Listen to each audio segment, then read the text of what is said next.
Hello everyone, my name is Mambo Ismail, and in today's video tutorial I'll be taking you through truncation and the wildcards. So let me open my PowerPoint and show you what truncation is and wildcards. Here, let me start by definition. Truncation is the cutting off part of a word, usually to match a pattern or save space. Then wildcards, this fills in the blanks with flexible matching. That is the definition of truncation and wildcards. It is brief and self-explanatory. Let's go to the next thing. That's truncation alone. And in truncation we have like three signs that we use, one of which is asterisk, secondly question mark, and the last one is $sign. So let's look at them one by one. We start with asterisk. In truncation is used to find all possible endings of a word by cutting it off at the root.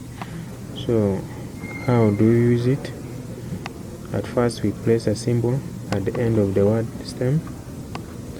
For example, you can write compute then asterisk at the end, and if you write that in any of the websites, you can use Firefox, Chrome, then even the Google. So when you write compute and then asterisk at the end, it will bring for you something like this, one of which is computer. Secondly, it can bring for you computing, and then also computation. So let's look at the second sign, which is the question mark. Question mark usually represents exactly one character, and it is best for alternative spellings. For example, if you write NE then question mark, after that write any letter, it will bring for you neat, next, and the next. For example, if you write womb then question mark in the middle and then N, it can bring for a woman or women. So let's look at the third sign, which is the $sign.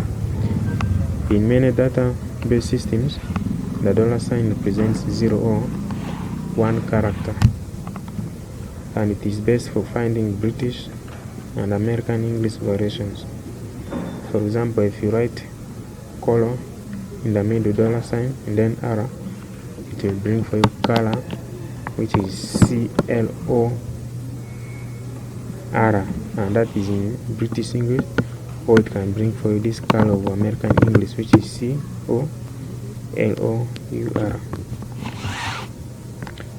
Let me go to the next slide, and in this slide I will show you when and how to use them effectively. One is broadening your search strategy. That's self-explanatory. Secondly, handling uncertainties.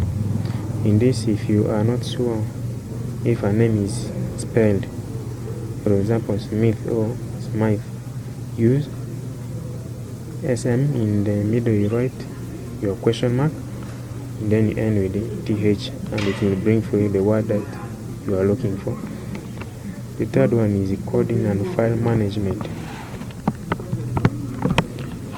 Then the last one is database specifics, and in database specifics it always check the help or search tips section of the specific database you are using. Then let's go to the last slide. Actually, in summary, you have to identify the root of the word and then choose the symbol based on the database, usually asterisk for endings, question mark for internal letters,